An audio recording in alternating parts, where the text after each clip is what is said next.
The interesting thing about the I Ching, even its skeptics agree, is that it seems to work. Very puzzling. Other forms of sortilege seem much less certain. Here's what I think is happening. First of all, let's look at the Western notion of time as we derive it from Newton. The Western notion of time is that time is what is called pure duration. All time is, in Western physics, is the place where you put process so that it doesn't all happen at once. Time has no quality. It's pure duration. Think of it as a perfectly smooth surface. The only modification to this doctrine in the past 500 years is Einstein came along 100 years ago and said, in the presence of massive gravitational fields, this perfect smoothness is slightly distorted over very large scales. So we go from perfectly smooth, pure duration to very slightly curved space-time. But the main idea, which is contiguous through all of these intellectual evolutions, is the idea that the local fine structure of time can be portrayed as a zero-dimensional space.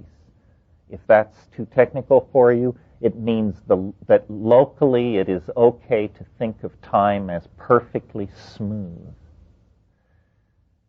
I say it isn't. Why should it be? This has to do with a form, remember we talked about sentimentality and how it can distort thinking. This adherence to the idea that time is perfectly smooth is a sentimental notion left over from our infatuation with perfect geometrical shapes when Greek science kicked off about 2,500 years ago. It took Kepler and Copernicus to demonstrate that the orbits of the planets were not perfect spheres because God loves, or perfect circles, because God loves perfect circles. And one by one, the perfect objects of Greek mathematical and geometric theorizing have been laid aside. The planets do not move in perfect circles. Nothing else has been found to have mathematical perfection, except that this idea of pure duration has been hung on to. And there's a reason for this, and I apologize for the digression, but it's very hard to snip the loose ends on a thing like this. The reason this idea of pure duration has been hung on to is because science, modern science, does its business through a series of hat tricks called probability theory. And probability theory is the idea that you can learn something useful about a phenomenon. Let's say, for instance, you want to know how much voltage is running through a wire. Strange thing about this value that you come up with is this. It is not necessary that it correspond to any one of the 1,000 measurements that you took. It's entirely possible you will get a value that is not congruent with any one of your measurements. But we say with confidence, well, it's the average. It's the average. Lurking behind this notion, average, is the unexamined assumption that time is completely uniform, that it does not matter when the measurement is made.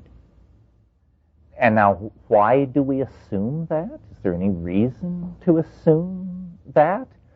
Well, not looking at nature, no, there is no reason to assume that. Looking at science, hell yes, there's a reason to assume that. You can't do science unless you assume that. Because science depends on what is called the experimental method.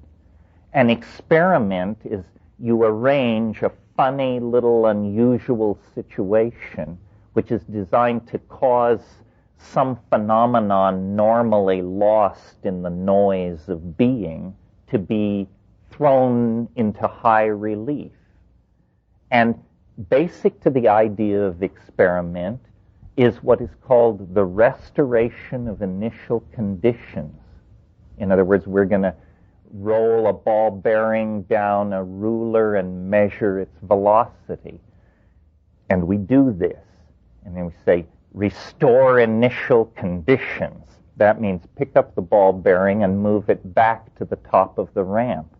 But now notice that time has passed since the first time the ball bearing rolled down the ramp.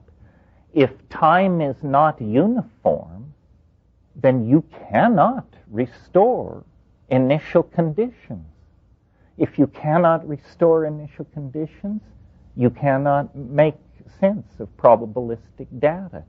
So we have assumed and preserved this sentimental notion of Greek science because it makes it possible to do modern science.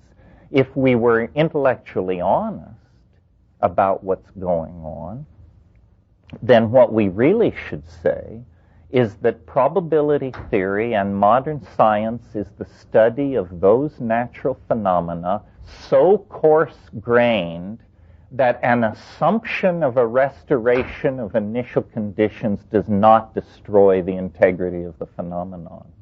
In other words, it's a lens that can be focused only to a certain depth. And beyond that, it begins to give false data. Of course, ball bearings always roll down ramps the same way. Of course, two liquids always mix together in the same way. But who cares about these things? What we're interested in are love affairs, dynastic transitions, corporate takeovers, political revolutions, family feuds. And the interesting thing about these things is they never happen the same way twice. Have there ever been two identical births, divorces, love affairs, corporate takeovers?